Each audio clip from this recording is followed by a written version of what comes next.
kita berimajinasi dan kita melihat keformlessan form, itu kita akan mengexperience suatu meaning yang namanya universal meaning kan ada yang namanya universal meaning. Dan pada saat itulah jiwa kita bisa mengalami enlightenment.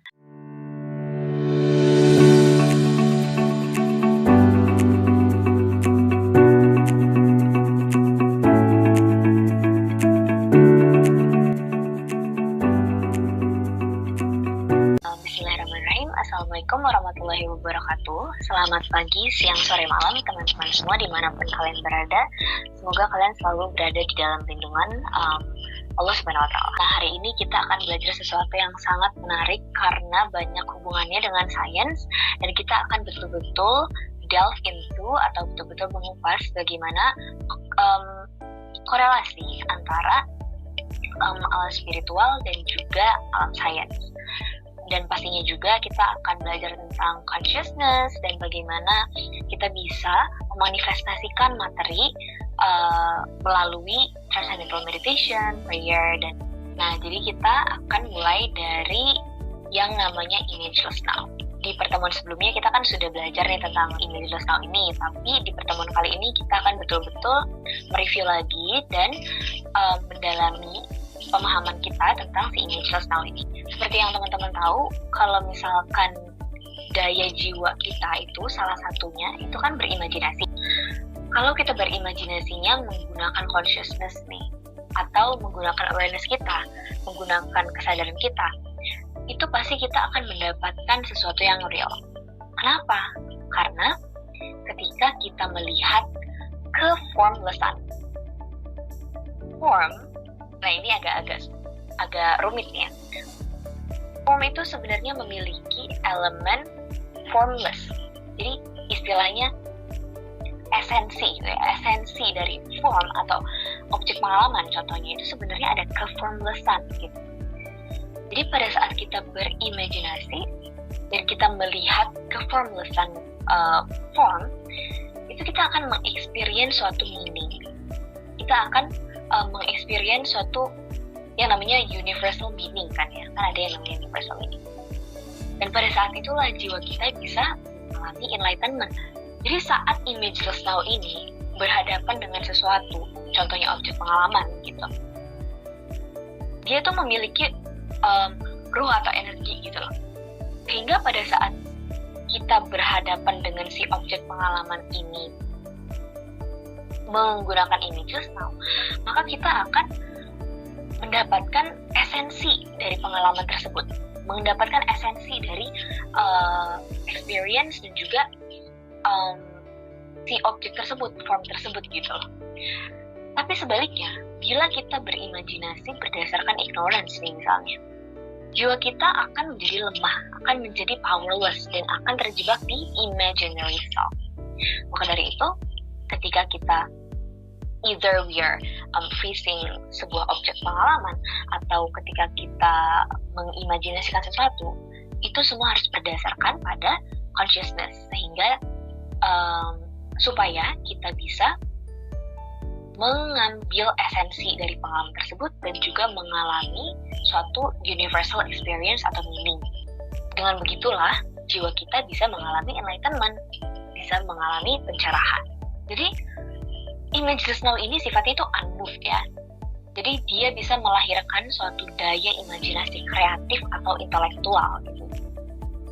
Dan kalau misalkan kita punya nih si daya imajinasi kreatif dan intelektual, kita bisa melakukan yang namanya soul journey gitu. Jadi orang-orang yang memiliki daya imajinasi intelektual, yang berimajinasi menggunakan imageless now, itu artinya dia melakukan soul journey.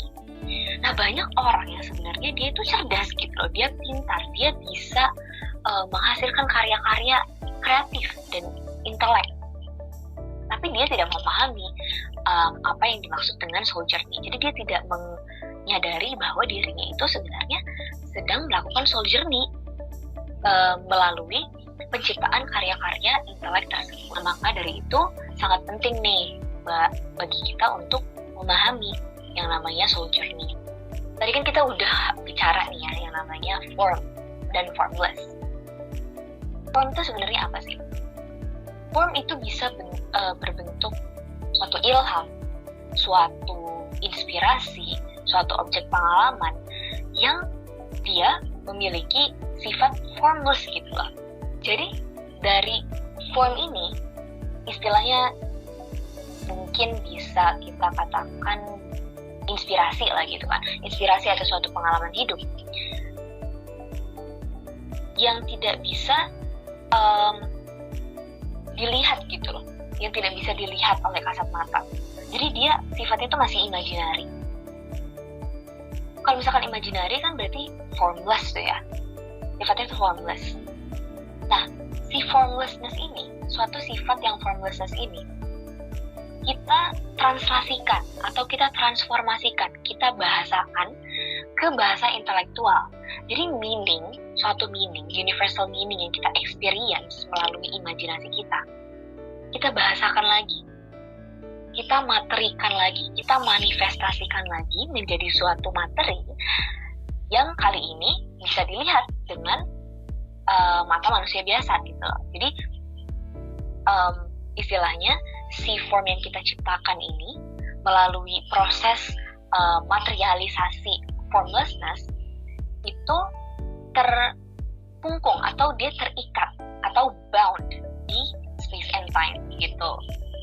Jadi itu ya perbedaan antara form yang kita ciptakan sama form yang kita experience. Kalau form yang kita experience dia merupakan matter betul, tetapi dia tidak bisa atau tidak bound di space dan time. Sedangkan ketika si form yang kita experience ini, meaning yang kita experience, kita ubah formlessness-nya, maksudnya si imaterialnya ini kita ubah ke form yang bisa dilihat oleh manusia biasa, maka itu artinya kita sudah mengubah experience kita ke bahasa intelektual. Jadi hubungan imajinasi dengan knowledge itu adalah berimajinasi di ranah ini itu berbasis faktual atau berbasis fakta, kenyataan, bukan berbasis fantasi semata. Jadi kita tidak bisa menjadikan suatu fantasi atau ilusi itu sebagai basis pengetahuan kita gitu loh. Jadi artinya ketika kita berimajinasi pun itu harus didasari oleh consciousness gitu, harus didasari oleh pengetahuan. Diri kita ini sebenarnya adalah imajinasi. Pasti teman-teman udah dengar dong bahwa manusia itu dan juga alam ini, bahkan binatang dan juga tumbuh-tumbuhan, pemandangan, itu merupakan imajinasi Tuhan gitu kan. Segala persepsi dan apa yang kita katakan pada diri sendiri ini bahkan imajinasi gitu. Jadi kita dan segala unsur yang ada di alam semesta ini merupakan hasil imajinasi Tuhan. Kita adalah imajinasi dalam imajinasi. Nah, yang harus diperhatikan di sini adalah imajinasi yang pertama itu I-nya kecil, sedangkan imajinasi yang kedua itu I-nya besar. Kalau apa yang huruf yang mengawali kata tersebut adalah huruf kapital, berarti itu merefer kepada sesuatu yang spesifik dong. Nah, jadi imajinasi yang pakai I besar ini adalah imajinasi dari Tuhan. Sedangkan imajinasi yang pakai I kecil itu merupakan imajinasi manusia.